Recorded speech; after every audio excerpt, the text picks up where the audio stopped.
大家好，晚上好。今天我们开始中国人和犹太人之间的对话。So what's the Chinese-Jewish conversation? Yeshiva is a Jewish university committed to our sacred ancient traditions. Yet since the day of its founding, YU has been outward-facing to engage with the world around us under the rubric of Torah Umada. In the 21st century, the world has become a lot smaller as global networks and connections abound. It's well known that our school has strengthened its ties with Israel, especially under the leadership of President Ari Berman. But YU, as a global center of Jewish studies, is making other connections. A special such connection is with China, the Chinese people, and their ancient traditions. Over the past 3 years, I've taught an annual course by Professor Fu's invitation at Shandong University, and I've seen firsthand the connections between our traditions. YU also has a growing population of Chinese students, especially at the Katz School. Our Chinese-Jewish conversation creates a welcome space on our increasingly diverse campus. Just last week, we celebrated Chinese New Year in this very room and sang songs from home together. This evening as well, we extend a special welcome to our Chinese students.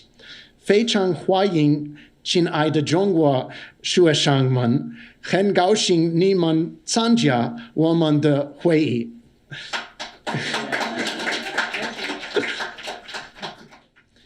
Our program tonight features two speakers from different worlds. But these worlds actually have much in common. And that's something I discovered immediately on my first visit to China, and I relive it every time I return.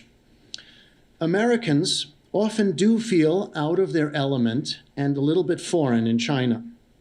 But as a Jewish American, I felt at home in Chinese culture immediately. It's very easy for me to speak with Chinese people, despite the language barrier, and we do understand each other immediately because we share core values. The Chinese and Jewish people are distinctive, if not unique, in taking pride in their continuous and unbroken cultural, literary, and spiritual traditions that go back over 3,000 years. Ezra HaSofer, Ezra the scribe, and Confucius, Kongzi, were roughly contemporaries. Just as the rabbis praise Ezra for his role in canonizing scripture, Confucius is traditionally credited with the crystallization of the Wujing, the 5 classics, the venerated ancient texts of the Confucian tradition. Much like the Jewish people, the Chinese revere their ancient traditions embodied in the classical texts, and these texts became the subject of commentary and study, just like the Bible and Talmud. The United States is a new country, a youthful culture, always looking forward to the next generation, celebrating innovation and the future. Judaism, however, teaches us to respect our elders and ancestors, to dwell upon the past and even relive it. America is founded on individualism, liberty, pursuit of happiness, self-fulfillment. By contrast, in Judaism and Chinese tradition, the ideal is to be part of a community, a family, to care for others.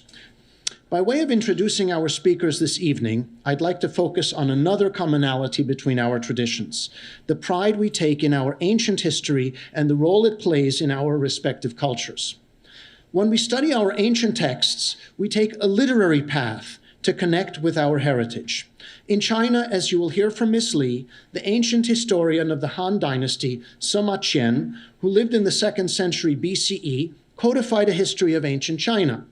He drew upon earlier sources, such as the Spring and Autumn Annals attributed to Confucius.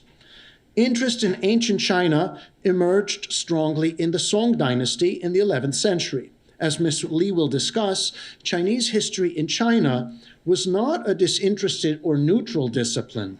It was always culturally charged. As Jews, we also study our history in a cultural framework. The biblical narrative teaches of the origins of the Jewish people and its history, its prophets, kings, and sages. Archaeology is exciting because it connects us materially with the past in ways that go beyond the literary traditions. It's one thing to learn history from the Bible, as Jews have done for centuries, but there's a special thrill of standing in the very spot where Joshua entered the land of Israel or where David encountered Goliath. But at the same time, archaeology presents challenges to the traditional narratives. As proponents of Torah Umada, we recognize the importance of science as well as our tradition. At YU, we adopt a complex approach. We follow the example of Maimonides and apply interpretation, both to the classical texts and the scientific results of archaeology, which themselves are subject to interpretation. Our two speakers this evening will offer us a valuable window into the exciting world of biblical and ancient Chinese archaeology. And now we are privileged to hear from Dr. Jill Katz, who will offer an overview of what we can learn from the archaeological records about state development in ancient China and Israel.